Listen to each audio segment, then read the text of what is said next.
औज़ुबिल्लाहिमिनश्शैतानिर्रजीम बिस्मिल्लाहिर्रहमानिर्रहीम। अस्सलाम वालेकुम जी, मैं हूं डॉक्टर मोहम्मद ज़रिया।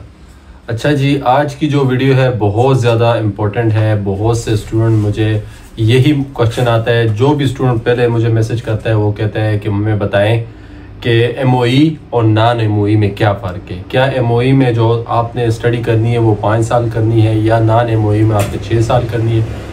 तो चाइना में इंटरनेशनल स्टूडेंट की तादाद बढ़ने के साथ साथ ये क्वेश्चन बहुत ज़्यादा आता रहता है। तो आज इस व्लॉग में हम बात करेंगे कि what is difference between MoE and non MoE universities.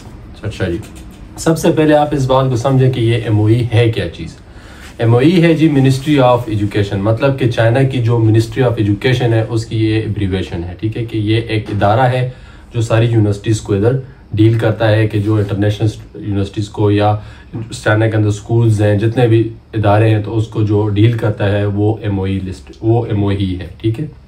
अच्छा, सबसे पहले मैं आपको बताता हूँ कि डिफरेंस आपने स्टेप वाइज समझते हैं, फिर आखिर में मैं आपको बताऊंगा कि एमओई और नॉन एमओई में क्या फ़र्क है। सबसे पहले जो एमओई लिस्टेड यूनिवर्सिटी है उसमें भी आपने 6 साल आपकी डिग्री होती है, नॉन एमओई में भी आपकी 6 साल डिग्री होती है। ये नहीं है कि आपकी एमओई लिस्टेड यूनिवर्सिटी में 6 साल होगी और नॉन एमओई में आपकी 5 साल होगी या 5 साल उधर होगी या 6। चाइना के अंदर जितनी भी यूनिवर्सिटियां हैं, नॉन एमओई हो या एमओई हो, आपने 6 साल पढ़ना होता है। ठीक है। दूसरा बड़ी बात, स्टूडेंट हमें ये कहते हैं कि सर हमें ये बताएं कि हमें एमओई में एडमिशन लेना चाहिए कि नॉन एमओई। देखें, चाइना के अंदर जितनी भी यूनिवर्सिटीज़ हैं जो खासकर पाकिस्तानी स्टूडेंट्स को या इंटरनेशनल स्टूडेंट्स को एकोमोडेट कर सकती हैं, तो वो सारी जो होती हैं वो एमओई से अप्रूव्ड होती हैं। इसमें जो टॉप 45 यूनिवर्सिटीज़ हैं, ठीक है, उनकी लिस्ट अगर आपको चाहिए तो मुझे व्हाट्सएप में मैसेज करें, मैं आपको भेज दूंगा। वो यूनिवर्सिटीज़ जो होती हैं वो एमओई की तरफ से इंग्लिश स्टार्ट के लिए रजिस्टर्ड होती हैं। जो नॉन एमओई यूनिवर्सिटीज़ होती हैं, ये इसमें आकर आपने फर्स्ट ईयर में आके चाइनीज़ पढ़नी होती है, उसमें उसके बाद आपने HSK 3 या 4 देना होता है, फिर उसके बाद आपकी मेडिकल स्टडीज़ शुरू होती है। लेकिन नॉन एमओई जो लिस्टेड यूनिवर्सिटीज़ होती हैं उसमें डे फर्स्ट से आपकी मेडिकल क्लासेस शुरू हो जाती है। अच्छा, स्टूडेंट मुझे ये पूछते हैं कि सर हमें ये बताएं कि अगर हम एमओई से पढ़ेंगे तो हमने HSK देना है कि नहीं देना। बिल्कुल, आपने एमओई से भी अगर पढ़ेंगे तो आपने HSK देना है और नॉन एमओई में भी आपने HSK देना है। लेकिन नॉन एमओई में कुछ यूनिवर्सिटीज़ में ऐसा होता है कि आपने फर्स्ट ईयर में देना होता है कि, और एमओई लिस्टेड यूनिवर्सिटीज़ आपको टाइम दे देती है कि 2-4 साल में, 3 साल में आप आराम से क्लियर कर सकते हैं, लेकिन HSK आपने देना होता है। चाइनीज़ जो होती हैं वो आपने एमओई में भी पढ़नी होती है, नॉन एमओई में पढ़नी होती है। ठीक है, ये नहीं है कि आपने वहाँ चाइनीज़ नहीं पढ़नी, यहाँ आपने चाइनीज़ पढ़नी है। ठीक है। अच्छा, फिर हमें स्टूडेंट कहते हैं कि सर हमें ये बताएं कि हम कौन सी यूनिवर्सिटी चूज़ करें। देखें, अगर आप तो अफोर्ड कर सकते हैं, जो एमओई लिस्टेड यूनिवर्सिटियाँ होती हैं इनकी एक तो एडमिशन क्राइटेरिया बहुत ज़्यादा हाई होता है और बहुत ज़्यादा हाई फीसेस होती हैं। एक सबसे पहले जो आपकी एमओई लिस्टेड यूनिवर्सिटी होती है उसमें आपको एडमिशन के लिए आपको 70% प्लस मार्क्स चाहिए होते हैं। दूसरी जो होती हैं, हाई डिमांड की वजह से उन यूनिवर्सिटीज़ में इंटरव्यू भी आपसे लिया जाता है। तीसरा जो बड़ा इफेक्ट होता है, जो स्टूडेंट को बहुत ज़्यादा डैमेज करता है, एमओई लिस्टेड यूनिवर्सिटीज़ की फीसेस बहुत ज़्यादा हाई होती हैं।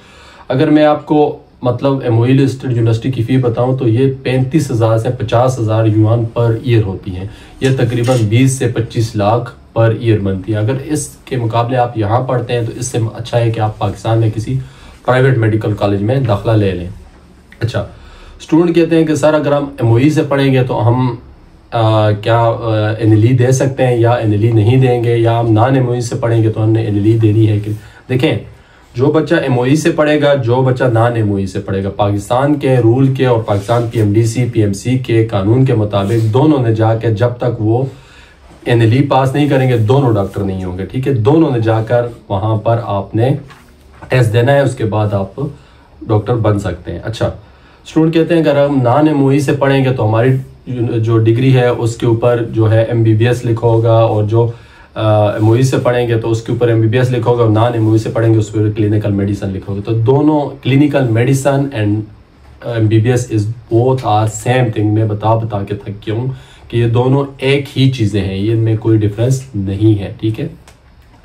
अच्छा, जो नॉन एमओई लिस्टेड यूनिवर्सिटीज़ होती हैं वो भी आपकी PMDC PMC EPMG WHO से अप्रूव्ड होती हैं, तभी वो आपको यहाँ पर एकोमोडेट करती हैं, अदरवाइज वो आपको एकोमोडेट ही नहीं कर सकती। स्टूडेंट कहते हैं कि हम अगर नॉन एमओई से पढ़ेंगे तो क्या हम प्लेब, यूएसएम लीग, पीएमडीसी, इन लीग के जितने भी टेस्ट वगैरह हैं उसके लिए हम एलिजिबल हैं या नहीं है। मैंने आपको पहले ही क्लियर कर दिया है कि अगर आप ऑक्सफोर्ड से भी पढ़ेंगे तो आपने पाकिस्तान में जाकर टेस्ट देना होता है, ठीक है। उसके ऊपर यह नहीं लिखा होता कि आप एमओई लिस्टेड यूनिवर्सिटी से पढ़ के आए हैं तो आपसे टेस्ट नहीं लिया जाएगा, नहीं, आपने भी टेस्ट देना है, ठीक है। उसके बाद जो नॉन एमओई से पढ़ के आएगा उसने भी टेस्ट देना है। दोनों जब टेस्ट क्लियर करेंगे तब ही डॉक्टर बनेंगे, इसके अलावा आप डॉक्टर नहीं बन सकते। अच्छा, स्टूडेंट कहते हैं, फिर हमें कहते हैं कि हमें क्या करना चाहिए, हमें कौन सी चाइना की यूनिवर्सिटी चूज करनी चाहिए, एमओई या नॉन एमओई। देखिए, अगर आप अफोर्ड कर सकते हैं, अगर आपकी अफोर्डेबिलिटी है, क्योंकि चाइना, रशिया लोग इसी वजह से जाते हैं कि यहाँ पर लोग वहाँ अफोर्ड नहीं कर सकते तो लोग यहाँ पर आते हैं। अगर आप, मैं एक नॉन एमओई लिस्टेड यूनिवर्सिटी की बात करूँ तो नॉन एमओई लिस्टेड यूनिवर्सिटी की जो फ़ी होती है ये 16,000 से 25,000 के दरमियान एनुअली फ़ी होती है, ठीक है। ये अगर आप इसको 6 साल टोटल करें तो 50 से 60 लाख रुपए आपका खर्चा आता है।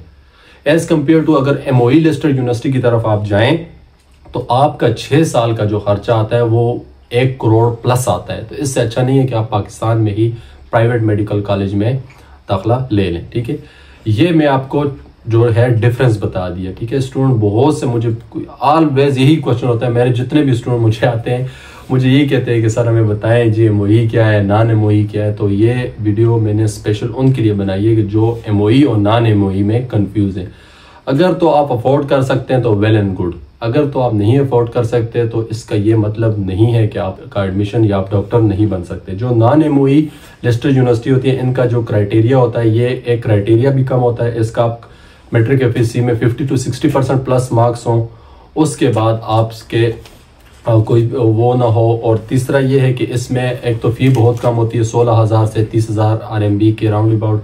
तीसरा ये होता है कि आप को जो फर्स्ट ईयर में चाइनीज़ पढ़नी होती है, सेकंड ईयर ऑनवर्ड से आपका क्राइटेरिया वो मेडिकल क्लासेस शुरू हो जाती है। लेकिन एमओई लिस्टेड यूनिवर्सिटी में आपने वहाँ पर भी चाइनीज़ पढ़नी है, लेकिन आपका जो मेडिकल की स्टडीज़ होंगी वो आपकी फर्स्ट ईयर से डे फर्स्ट से शुरू हो जाए। मतलब कि वो गवर्नमेंट की तरफ से ये बात अप्रूव्ड है उनको कि वो इंग्लिश टॉट है। और जो नॉन एमओई होती हैं वो बाइलिंगुअल आप इसको कह सकते हैं। बाइलिंगुअल का मतलब ये है कि फर्स्ट ईयर में आपने चाइनीज़ पढ़नी है और उसके बाद आपका मेडिकल शुरू होगा, ठीक है। अच्छा, इसके अलावा अगर आपकी कोई भी क्वेश्चन हो, कोई भी आपको किसी यूनिवर्सिटी की समझ नहीं आ रही है या यूनिवर्सिटी, देखिए पाकिस्तानी स्टूडेंट्स के लिए सबसे मोस्ट इम्पोर्टेंट जो थिंग है, उन्होंने 2 बातों का बहुत ज़्यादा ख्याल रखना चाहिए कि वो यूनिवर्सिटी चूज़ करें कि जो यूनिवर्सिटी पीएमडीसी, पीएमसी, ईपीएमजी और डब्ल्यूएचओ से रिकमेंडेड हो, ना कि वो मतलब हो। और दूसरी बात ये है कि मैं अपने आप को एज अदर एजेंट से अलग इस वजह से समझता हूँ कि क्योंकि मैं ग्राउंड रियलिटी पे बैठा हूँ और मुझे वो जो पाकिस्तान में एजेंट आपको ख्वाब दिखाते हैं उनसे ज़्यादा मुझे बातों का पता है, क्योंकि मैं खुद चाइना में हूँ, मैं खुद और दूसरी सबसे बड़ी बात, मैं खुद एज अ स्टूडेंट हूँ और मैं हर यूनिवर्सिटी विज़िट कर चुका हूँ और हर यूनिवर्सिटी में पर्सनली जाके देखा है कि सिटी कैसी है, स्टूडेंट कैसे हैं, इंटरनेशनल फैसिलिटीज़ कैसी हैं, रूम्स वगैरह कैसे हैं, टीचिंग कैसी है। तो उन जो पाकिस्तान में जितने भी एजेंट्स बैठे हैं उनको कख कभी नहीं पता, उनको ये भी नहीं पता होता कि ये यूनिवर्सिटी है कहाँ पर। वो जस्ट गूगल से देखते हैं, हाँ भाई ठीक है पीएमसी पीएमडीसी लिस्टेड है, ठीक है भाई डालो स्टूडेंट को। ये नहीं होता कि आपने एडमिशन लिया और आप आ गए। ये आपकी पहले तो 6 साल आपने यहाँ गुजारने हैं। दूसरा ये है कि आपकी पूरी ज़िंदगी की जो आपके माँ बाप की कमाई होती है उसका दारोमदार होता है। तीसरा ये होता है फिर स्टूडेंट यहाँ आकर आपका हमें कहते हैं कि सर हमारी माइग्रेशन करवाएं, हम इधर जाना चाहते हैं, हम उस यूनिवर्सिटी में जाना, मेरी सिटी ठीक नहीं है, मेरा ये ठीक नहीं है, मेरा वो ठीक नहीं है। तो इस बात का आप पहले ही ख्याल किया करें, ऐसे बंदे को चूज़ किया करें कि जो आपको ग्राउंड रियलिटी पे बताए, ठीक है, कि ये यूनिवर्सिटी इस हिसाब से ठीक है, इसकी सिटी ठीक है, इसकी टीचर्स ठीक हैं, इसकी फैकल्टी ठीक है, इसके पीएमडीसी से कोई मसला नहीं है, पीएमसी से कोई मसला नहीं है। कल को पीएमडीसी आती है तो उसकी ये ए लिस्टेड ही रहेगी, पीएमसी आती है तो ये ए लिस्टेड ही रहेगी। तो इस बातों का आपने बहुत ज़्यादा ख्याल रखना होता है, ठीक है। और अगर आपने अप्लाई करना है तो मेरा व्हाट्सअप का नंबर आपको नज़र आ रहा होगा और मुझे मैसेज किया करें और थोड़ा सा वेट भी किया करें, खुदा का वास्ता है कि मैसेज करने के बाद उसके बाद कॉलें शुरू कर देते हैं, उसके बाद मैसेज पे मैसेज करते हैं, तो फिर ये ऐसे स्टूडेंट्स को ना मैं गाइड कर सकूँगा और ना मैं बता सकूंगा कि ना उसको मैं प्रॉपरली गाइड कर सकूंगा। ठीक है, कि आपने क्या करना है। अगर आपको यूनिवर्सिटी चूज़ करने में कोई भी मसला आ रहा है, मुझे मैसेज करें, मुझे इस यूनिवर्सिटी में ये करना है, मैं आपको कोशिश करूंगा कि आपको ग्राउंड रियलिटी बताऊं और आपके जो 6 साल आपके चाइना में यहाँ गुजरने हैं तो वो इंशाल्लाह आप मुझे दवाएं दें, ना कि आप मुझे गालियाँ दें। ठीक है, तो अपना बहुत ज़्यादा ख्याल रखें, शाद रहें, आबाद रहें। अल्लाह हाफिज़।